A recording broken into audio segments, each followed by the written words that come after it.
राधे राधे। हरे कृष्णा कृष्णा कृष्णा हरे हरे, हरे रामा रामा रामा हरे हरे।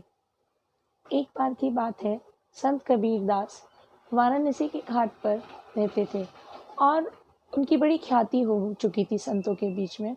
संत समाज में बड़ी ख्याति उन्होंने कमा ली थी। तो एक दिन सारे संत मिलके कहते हैं, इसकी तो ख्याति दिन प्रतिदिन बढ़ती जा रही है, क्यों ना इसकी ख्याति को कम किया जाए।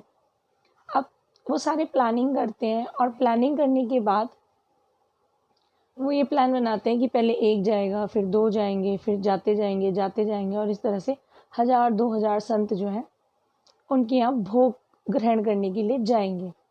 अब एक आता है तो वो बड़े खुश होते हैं, वो अंदर जाते हैं कि एक को तो मैं खिला ही दूंगा। सामान ढूंढने लगते हैं, इतने में वो देखते हैं 2 और आ गए, 2 और आ गए, 2-2 करके जो है वहाँ तो हज़ारों का जमघट लग गया। लेकिन वो चिंता नहीं करते। वो कहते हैं, आज तो मैंने बहुत भोग बनाया है, आप सब विराजिए, सब भोग ग्रहण करके ही जाना, बस मैं प्रभु को भोग लगा के अभी आता हूँ। अंदर जाते हैं कुटिया में भोग लगाने के बहाने और वहीं से पीछे के रास्ते गंगा के घाट पर पहुंच जाते हैं और गंगा के घाट पर जाके कहते हैं, प्रभु ये जो लीला आज आप कर रहे हो, इन सबको न्योता आपने दिया है, तो आप ही संभालो अपने भक्तों को, आप कराओ इनको भोग। और जो है वो भजन में लीन हो जाते हैं। जब 4-5 घंटे बीत जाते हैं तो कहते हैं अब तो कोई नहीं होगा वहाँ पे, क्योंकि 4-5 घंटे तक भूखा कोई नहीं रह सकता, वो लोग चले गए होंगे।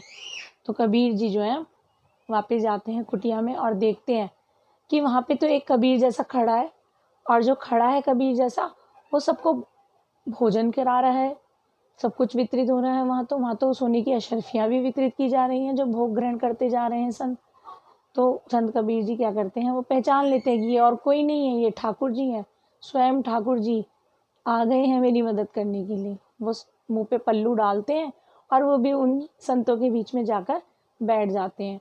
अब बारी बारी से ठाकुर जी सबको भोग दे ही रहे होते हैं अपने हाथों से, तो बारी आती है कबीरदास जी की भी।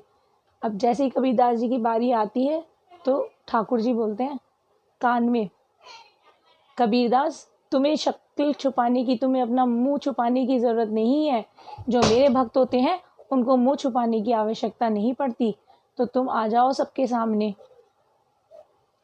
तो भक्त की पुकार में बहुत वो होता है और भगवान को आना पड़ता है मदद करने के लिए।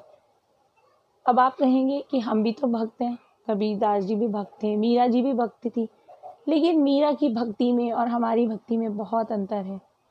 संत कबीरदास जी निस्वार्थ भाव से भगवान की भक्ति करते थे।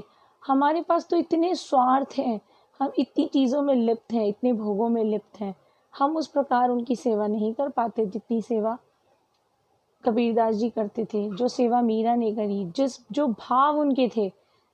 बात ये नहीं है कि हम सब कुछ छोड़ के कहीं चले जाएं और तभी सेवा हो सकती है, ऐसा कुछ नहीं है। हम अपनी गृहस्थी में रहकर भी सब प्रकार की सेवा भगवान की कर सकते हैं। केवल भाव होना चाहिए, जो सच्चे मन से और निश्चल निष्कपट मन से भगवान की सेवा और भक्ति करते हैं, उनको भगवान ज़रूर दर्शन देने, उनकी मदद करने स्वयं आते हैं। तो मैं बार बार आपको यही प्रेरणा देती हूँ कि आप भक्ति कीजिए और निश्चल मन से कीजिए, उसमें कोई छल कपट ना कीजिए, भक्तों की, अन्य भक्तों की भी सेवा कीजिए, वो भी निश्चल भाव से कीजिए। जो सेवा हम करते हैं उसमें भी हमारा स्वार्थ होता है। हम व्रत करते हैं, हम उद्यापन करते हैं, हम कई लोगों को भोग ग्रहण करवाते हैं, लेकिन उसमें हमारा स्वार्थ होता है कि हमको ये मिलेगा, वो मिलेगा। जिस दिन हम वो स्वार्थ त्याग देंगे और स्वार्थ त्याग के निश्चल निष्कपट भाव से भगवान की भक्ति करेंगे, जरूर हमें भगवान की प्राप्ति होगी। भगवान आएंगे हमारी मदद करने, हमको दर्शन देने। इसी के साथ राधे राधे।